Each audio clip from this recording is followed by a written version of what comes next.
मैं एथियज्म की तरफ आ गया था। तो फिर जब मैं यूनिवर्सिटी गया, दूसरे मुसलमानों से मिला, कॉलेज में दूसरे मुसलमानों से मिला, तो फिर मुझे एहसास हुआ कि नहीं, ये इस्लाम का कसूर नहीं है, ये इस्लाम का उन्होंने एक फेक झंडा उठाया हुआ है। सब कुछ सही करते हैं बट अंदर से एक it's like a really good looking fruit but is रॉटन from the inside.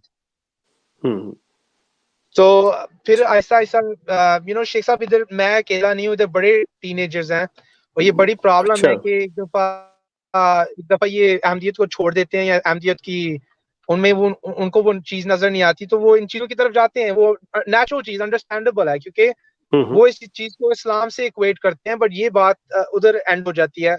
और मेरा दूसरा पॉइंट है कि जब हम वॉलंटियरिज्म की बात करते हैं, तो बात ये कि ये फ्री लेबर कैसे होता है कि क्योंकि इधर अहमदीज डॉक्टर्स होते हैं, इधर अहमदीज बिजनेस पीपल होते हैं, इधर वो आईटी में जाते हैं, प्लम्बिंग में जाते हैं, तो उनके पास एक्सपीरियंस एक एक्सपर्टीज होती है, तो वो इस एक्सपर्टीज को यूज करते हैं। वो कैसे करते हैं कि जो यंग स्टूडेंट्स होते हैं या जो लोग पाकिस्तान से आते हैं, एज सुन एज वो आते हैं उनको इन चीजों में लगा देते हैं, क्योंकि इट्स फर्स्ट ऑफ ऑल उनको फ्री फ्री पीपल मिल रहे हैं काम करने के लिए। दूसरी बात, वो काम पे लगेंगे, उनको चंदा मिलेगा। It's a continuous of money. और वो ह्यूमन ट्रैफिकिंग कैसे होती है उसकी मैं आपको बताता हूँ।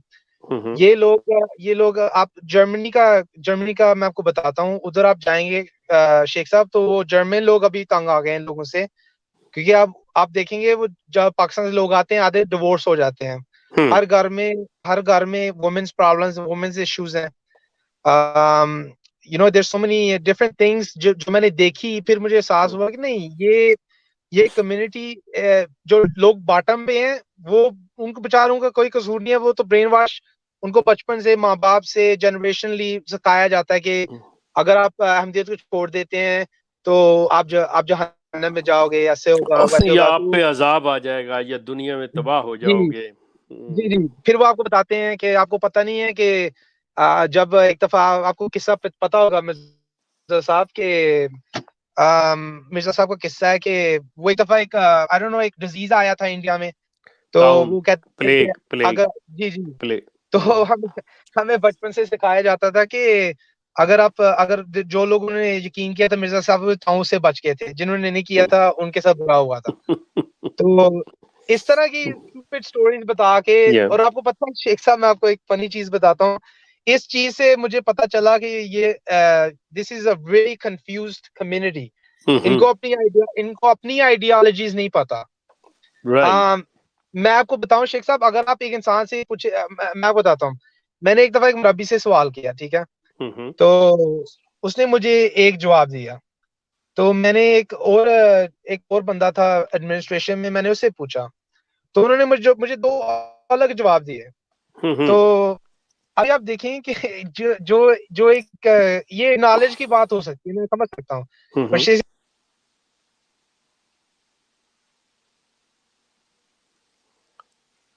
आपकी आवाज फिर कट गई है। आपकी आवाज का। हाँ जी जी जी जी। जी। तो मैं आपको बताता हूँ कि आपको हजरत मिर्जा ताहिर अहमद का एक किस्सा पता होगा, वो बड़ा फेमस है हमारी कम्युनिटी में, कि उन्होंने एक दफा ना अपने हाथों में ना पूरी दुनिया को देख लिया था।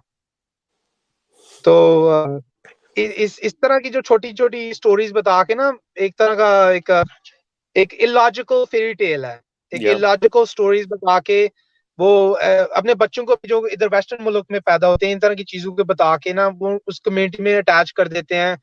फिर उस उधर से बाहर निकलने के लिए बड़ी ताकत चाहिए होती है शेख साहब, क्योंकि आप अपनी खानदानी रिश्ते तोड़ रहे हैं।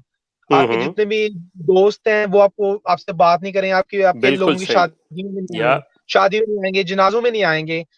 अभी आप सोचें, अगर एक बेटा है, वो अल्लाह अल्लाह सबको इस चीजों से माफ करे और बचाए, कि अगर वो फोत की हो जाती है बच्चे की और वो अहमदियत को छोड़ देते, तो उसके माँ बाप उसका जनाजा नहीं अटेंड करेंगे। या सही। तो इस तरह की चीजें देख के मुझे बड़ा दुख हुआ, और इसीलिए मैंने फैसला किया कि नहीं, ये एक इन्वेंशन है, ये एक बिजनेस ऑर्गेनाइजेशन है जो जो बहुत टॉप पे अच्छा। लोग।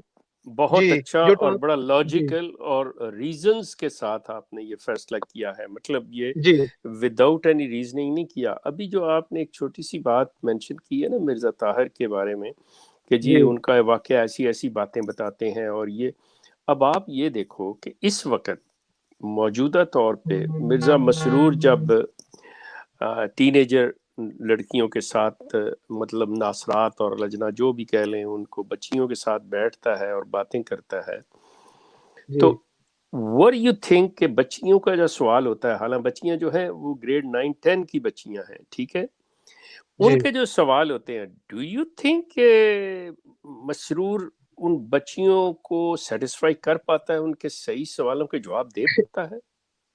शेख साहब फनी बात है कि मैं आपको अब हमारी ये जो कम्युनिटी है कॉल्ट है, इसमें एक चीज होती है, वो it's a very funny thing. वो कहते हैं कि आपने हुजूर को देखा है, उनकी चेहरे में इतनी नूर है।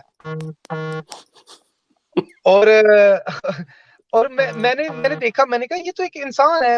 आप वो अभी अभी दूसरी बात आ जाती है कि हर अहमदी घर में उन्होंने तस्वीर लगाई होती है खलीफा की, मिर्जा साहब की। तो हम्म, even this is sort of shirk too, in Islam. तो वेल ठीक है, उसके ऊपर जो कुछ भी है, लोग जी वो तो लोग लोग पर्सनल लोग ठीक है। बुतों की पूजा करते हैं, यहाँ पे जिंदा बुतों की पूजा होती है, मतलब दे कैन डू जी anything whatever they want, yeah of लेकिन course that's the thing, but I'm just talking from my perspective, right? Like जी, what मैंने क्या देखा है। तो मैंने ये जी चीज जी, स्टडी कर जी मैंने इस चीज को स्टडी करके फिर मैंने देखा कि नहीं, ये दिस इज अ हेवीली ये एक हेवीली मॉडरेटेड कम्युनिटी है। ये मतलब हर चीज देखी जाती है। अभी देखें लाइक कुछ लोग मैं आपको एक किस्सा बताता हूँ। मेरे एक दोस्त की शादी थी इधर। तो वो वेस्ट में ग्रो अप हुआ है, उसका अपनी थॉट्स हैं, अपने वैल्यूज हैं। तो राइट, अ, उसने क्या किया, उसकी शादी थी, वो भी एक अहमदी लड़की से। बट उनका था कि उन्होंने एक म्यूजिक प्रोग्राम रखना था। तो फिर उनका म्यूजिक प्रोग्राम रखा, तो उनके जो रिश्तेदार आए जमात में से, उन्होंने शादी नहीं अटेंड की, और जमात को वो कंप्लेन भी कर देते हैं कि ये लोग ऐसे कर रहे हैं। तो कुछ ऐसे वाकयात भी हुए हैं कि वो आपकी जिंदगी में हर चीज को कंट्रोल करना चाहते हैं। शेख साहब, ये this is called the cult. या यहाँ पे ना जो आपने एक लफ्ज़ इस्तेमाल कर दिया है ना कि अपनी लाइफ को, मैं आपसे ये कहूँ खलील के बात ये है, ये कल्ट आपके किचन में घुसा हुआ है, जी आपके बेडरूम में मियाँ बीवी के रिश्ते के दरमियान भी घुसा हुआ है ये कल्ट जो है। यकीन करें कि आपके माँ बाप के रिलेशनशिप में भी घुसा हुआ है, कि ये बताएगा कि क्या करना है क्या नहीं करना, मियाँ बीवी को बताएगा क्या करना है क्या नहीं करना, हत्ता जी कि क्या खाना है क्या खाना है, यहाँ तक आपकी जिंदगी को इसने कंट्रोल किया हुआ है। मतलब जी जी I lived for 50 years, half of the century I lived in this cult. I know कि जी ये कल्ट करता क्या है और जी जी इसके जी किस तरह से हम कंट्रोल है। जी जी, हम जी शेख साहब, मैं एक और पॉइंट को टच हम्म, करना चाहता हूँ जी कि प्लीज, अगेन इस कम्युनिटी में ऐसे दूसरे भी इश्यूज हैं जो ह्यूमैनिटेरियन, लाइक एक मोरली एथिकली रॉन्ग है। वो क्योंकि कौन से, जी मैं उस पे जी, टच करता हूँ कि पहली बात मैं आपको बताऊँ, जमात कहती है कि आपको कुछ नहीं होगा अगर आप चंदा ना दें। ठीक है, पहली बात तो ये है। हम्म, बट ये जमात आपके चंदे के ऊपर डिपेंड नहीं है, और किसी के चंदे के ऊपर डिपेंड नहीं है। But actually that's not true, because hmm, अगर आप देखेंगे तो उनकी पूरी ऑर्गेनाइजेशन चंदू से चलती है। बिल्कुल सही, वेरी ट्रू, जी। और मैं आप एक तीसरा पॉइंट है कि अभी आप एक पूरा 180 कर लें, ठीक है, आप 360 आप घूम के दूसरी बात पे, फिर वो आपको मेंटली कोर्स करते हैं और आपको प्रेशर करते हैं। छोटी छोटी पहले तो छोटी छोटी धमकियां होती हैं कि आप ऑफिस नहीं होल्ड कर सकते। यस, आ, फिर आप ये चीज को वोट नहीं दे सकते, जी जी जी। और हम्म, फिर क्या होता है, फिर वो